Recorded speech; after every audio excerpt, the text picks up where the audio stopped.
മന്നം ജയന്തി പരിപാടിയിലേക്ക് എൻ.എസ്.എസ്. രമേശ് ചെന്നിത്തലയെ ക്ഷണിച്ചത് നല്ല കാര്യമാണെന്ന് പ്രതിപക്ഷ നേതാവ് വി.ഡി. സതീശൻ. തനിക്കെതിരായ സാമുദായിക സംഘടനകളുടെ വിമർശനങ്ങൾ പരിശോധിക്കും. സാമുദായിക സംഘടനകൾ തന്നെയും ക്ഷണിച്ചിട്ടുണ്ടെന്ന് വി.ഡി. സതീശൻ പറഞ്ഞു. തീർച്ചയായിട്ടും 100%. ഇപ്പം ഞാൻ ചോദിക്കട്ടെ, എൻ.എസ്.എസ്. രമേശ് ചെന്നിത്തലയെ വിളിച്ചു, നല്ല കാര്യമല്ലേ? കഴിഞ്ഞ വർഷം ശശി തരൂരിനെ വിളിച്ചു, ഇതിനു മുമ്പ് ശ്രീ കെ മുരളീധരനെ വിളിച്ചിട്ടുണ്ട്, ശ്രീ ഉമ്മൻചാണ്ടിയെ വിളിച്ചിട്ടുണ്ട്. ഒരു പ്രധാനപ്പെട്ട പരിപാടിയിൽ ഏത് മതവിഭാഗമാണെങ്കിലും ഏത് സംഘടനകളാണെങ്കിലും ഒരു പ്രധാനപ്പെട്ട പരിപാടി നടത്തുമ്പോൾ അവിടെ ഒരു കോൺഗ്രസ് നേതാവിൻ്റെ സാന്നിധ്യം ഉണ്ടാകുക എന്ന് പറഞ്ഞാൽ ഞങ്ങൾക്കെല്ലാം അതിൻ്റെ അകത്ത് സന്തോഷം. അല്ലാതെ ആർക്കെങ്കിലും ഒരാളെ മാത്രമേ എല്ലാ പരിപാടിക്കും വിളിക്കാൻ പറ്റുമോ?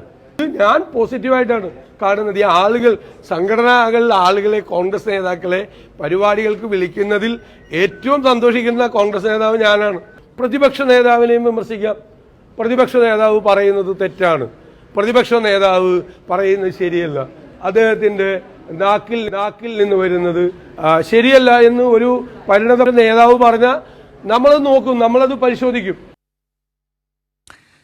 ഏതായാലും ഇക്കാര്യത്തിൽ കഴിഞ്ഞ ദിവസങ്ങളായി വലിയ വാർത്തകളായി വന്നതാണ് എൻ.എസ്.എസും രമേശ് ചെന്നിത്തലയും തമ്മിലുള്ള ആ ഒരു വർഷങ്ങൾ നീണ്ട പരിഭവം, പിണക്കം അവസാനിക്കുന്നു. വി.ഡി. സതീശനെ തഴഞ്ഞുകൊണ്ട് മന്നം ജയന്തിയിലേക്ക് രമേശ് ചെന്നിത്തലയെ ക്ഷണിക്കുന്നു എന്ന ഒരു നില വന്നിരുന്നു.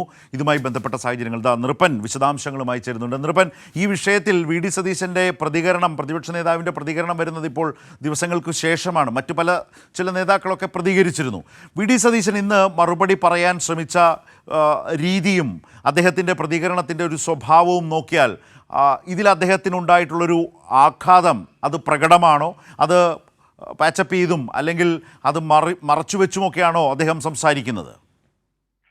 തീർച്ചയായും കോൺഗ്രസിന്റെ നേതൃ രാഷ്ട്രീയത്തിൽ ആര് എന്ന ചർച്ച വളരെ സജീവമായി നടക്കുന്ന ഒരു ഘട്ടത്തിൽ, ഒരു പുനഃസംഘടനാ ചർച്ച നടക്കുന്ന ഘട്ടത്തിലാണ് പെരുന്നയിലെ എൻ.എസ്.എസ്. ആസ്ഥാനത്തെ ഏറ്റവും പ്രധാനപ്പെട്ട ഒരു പരിപാടിയിലേക്ക് രമേശ് ചെന്നിത്തല, മുൻ പ്രതിപക്ഷ നേതാവിനെ എൻ.എസ്.എസ്. ആസ്ഥാനത്ത് നിന്ന് ക്ഷണം ലഭിക്കുന്നത്. അത് വി.ഡി. സതീശനെ സംബന്ധിച്ചിടത്തോളം ഒരു തിരിച്ചടി എന്ന് പറയാൻ കാരണം, എൻ.എസ്.എസ്. പലതവണ ആവർത്തിച്ച് തള്ളിപ്പറഞ്ഞിട്ടുള്ള നേതാവാണ് കേരളത്തിലെ പ്രതിപക്ഷ നേതാവായിട്ടുള്ള വി.ഡി. സതീശൻ.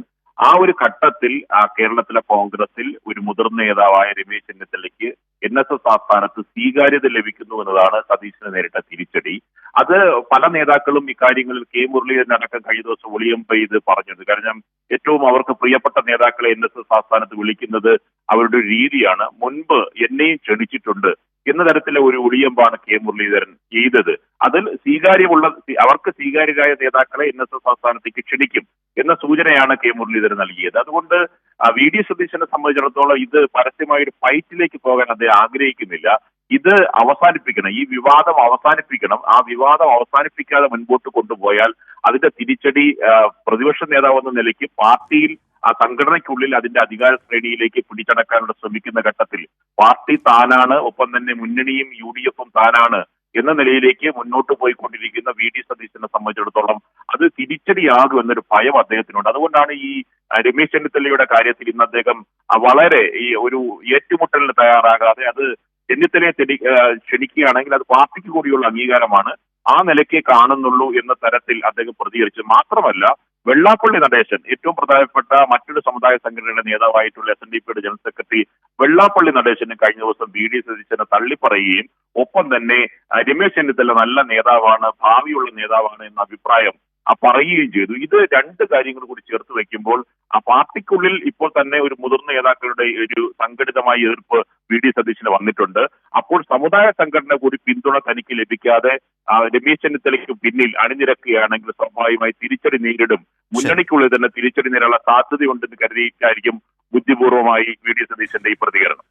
ശരി, ഏതായാലും കോൺഗ്രസിൽ ഇപ്പോൾ സൂചിപ്പിച്ചതുള്ള ആരാണ് ഒന്നാമത്തെ നേതാവ്, ആരാണ് പ്രധാനപ്പെട്ട നേതാവ് എന്ന ഒരു വലിയ തർക്കം ഇവർക്കിടയിൽ നിൽക്കുന്ന ഒരു ഘട്ടത്തിലാണ് എൻ.എസ്.എസ്. വി.ഡി. സതീശനെ തഴഞ്ഞ് രമേശ് ചെന്നിത്തലയെ മന്നം ജയന്തി പരിപാടിയിലേക്ക് ക്ഷണിക്കുന്നത്. പിന്നാലെ എസ്.എൻ.ഡി.പിയും ആ നിലയിൽ ചെന്നിത്തല അനുകൂല നിലപാട് സ്വീകരിക്കുന്നു. ആ പരിപാടി എസ്.എൻ.ഡി.പിയുടെയും പരിപാടിയിലേക്ക് രമേശ് ചെന്നിത്തലയെ വിളിക്കുന്നു. സതീശനെ, പ്രതിപക്ഷ നേതാവിനെ വിളിക്കുന്നില്ല, ക്ഷണിക്കുന്നില്ല. ഈ സാഹചര്യത്തിലാണ് ഇപ്പോൾ സതീശൻ്റെ, പ്രതിപക്ഷ നേതാവിൻ്റെ പ്രതികരണം ഇതേക്കുറിച്ച് വന്നത്. ഇതിൻ്റെ വിശദാംശങ്ങളാണ് നൃപൻ നൽകിയത്.